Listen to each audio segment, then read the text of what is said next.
Cancer healer centre, a new beginning. देशात उद्या 295 जिल्ह्यांमध्ये मॉकड्रिल. महाराष्ट्रातही मुंबई, ठाणे, पुणे आणि नाशिकसह 16 ठिकाणी मॉकड्रिल होणार. युद्धादरम्यान संरक्षणाच्या पद्धती स्पष्ट करणार. विद्यार्थी नागरिकांना स्वसंरक्षणाचं प्रशिक्षण द्या. नागरी सुरक्षेसाठी गृह मंत्रालयाचे सर्व राज्यांना निर्देश. अलर्टसाठी सायरन वाजवण्याच्याही सूचना. महाराष्ट्रातील 3 शहरं सुरक्षेच्या दृष्टीने अतिसंवेदनशील. मुंबई, उरण, तारापूरचा कॅटेगरी 1 मध्ये समावेश, तर ठाणे, पुणे, नाशिक, पिंपरी चिंचवडचा कॅटेगरी 2 मध्ये समावेश. जम्मू काश्मीर, दादर, नाशिक, नागपूरसह देशभरातील अनेक शहरांमधील शाळांमध्ये सायरन वाजवून तपासणी. भारत पाकिस्तान युद्धाच्या पार्श्वभूमीवर मुंबईसह अनेक शहरांमध्ये ठिकठिकाणी सायरन लावले. पहलगाम हल्ल्यानंतर दिल्लीतील घडामोडींना वेग. पंतप्रधान नरेंद्र मोदींची बैठकांची मालिका सुरूच. राष्ट्रीय सुरक्षा सल्लागार अजित डोवाल यांच्यासोबत मोदींची 40 मिनिटं चर्चा. पहलगाम हल्ल्याआधीच गुप्तचर यंत्रणांकडून अलर्ट नंतर मोदींचा काश्मीर दौरा रद्द. मग सामान्य पर्यटकांची सुरक्षा का करू शकला नाहीत? मल्लिकार्जुन खरगेंचा सवाल. राहुल गांधींकडून पहलगाम हल्ल्यातील शहीद विनय नरवाल यांच्या कुटुंबियांची भावनिक भेट.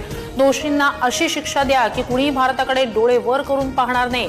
राहुल गांधींचं ट्विट. मॉकड्रिल संदर्भात गृह मंत्रालयाची राज्याच्या सचिवांसोबत 3 तास बैठक. मॉकड्रिलचा देशभरातील तयारीचा आढावा घेतला. संभाव्य अडचणींच्या पडताळणीबाबत चर्चा. बैठकीनंतर सचिवांची माहिती.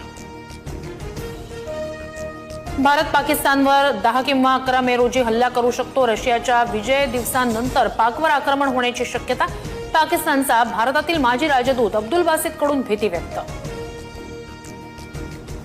शहबाज शरीफ कुठे आहेत? पाकमध्ये पत्रकारांचा प्रश्न. तर पाकिस्तानचे पंतप्रधान सर्व गोष्टींची माहिती घेतात. उपपंतप्रधान इशाक दारचं उत्तर. भारताविरोधात विधानं करत पाककडून देशांतर्गत पाठिंबा मिळवण्याचा प्रयत्न. भारतानं पाकिस्तानवर हल्ला केल्यास जगात कुणीही वाचणार नाही.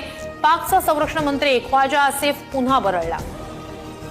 पाकिस्तानचा संरक्षण मंत्री ख्वाजा आसिफ वेडा झालाय. ख्वाजा आसिफनं जगाला धमकी दिल्यानंतर पाकिस्तानचाच माजी परराष्ट्र मंत्री कनवाल सिबलची टीका. पाकिस्तानच्या विशेष अधिवेशनात रिकाम्या खुर्च्या. पाक मंत्री आणि खासदारांची दांडी. देश युद्धाच्या उंबरठ्यावर असताना सरकार गंभीर नाही. मौलाना रहमाननं पाक सरकारला धारेवर धरलं. UNSC मधील पाकिस्तानचा दावा फोल. बैठकीनंतर संयुक्त राष्ट्रांकडून कोणतंही अधिकृत निवेदन नाही. आमचं उद्दिष्ट साध्य झालं. पाकनं केला होता कांगावा. अरबी समुद्रात चीनची हेरगिरी वाढली. भारतीय नौदलही सतर्क. चीन पाकिस्तानसाठी हेरगिरी करत असल्याचा संशय. भारतीय नौदलाचं चीनच्या हालचालींवर बारीक लक्ष. युद्धाच्या भीतीनं भितरलेल्या पाकिस्तानच्या कुरापती सुरूच. पाकिस्तानकडून सलग 12व्या दिवशी शस्त्रसंधीचं उल्लंघन. भारतीय सैन्याकडूनही चोख उत्तर. राज्यात अवकाळी आणि गारपिटीचा तडाखा. अकोला, चाळीसगाव, नाशिक, जालना, अहिल्यानगरसह ठिकठिकाणी मुसळधार पाऊस. पुढील 2 दिवसात मेघगर्जनेसह पावसाची शक्यता. वादळी वाऱ्यामुळे पिकांचं मोठ्या प्रमाणात नुकसान. आंबा, केळी, द्राक्ष बागांना फटका. तर मराठवाड्यात वीज पडून 3घांचा मृत्यू. पंचनामे करून मदतीची मागणी. Cancer healer centre, a new beginning.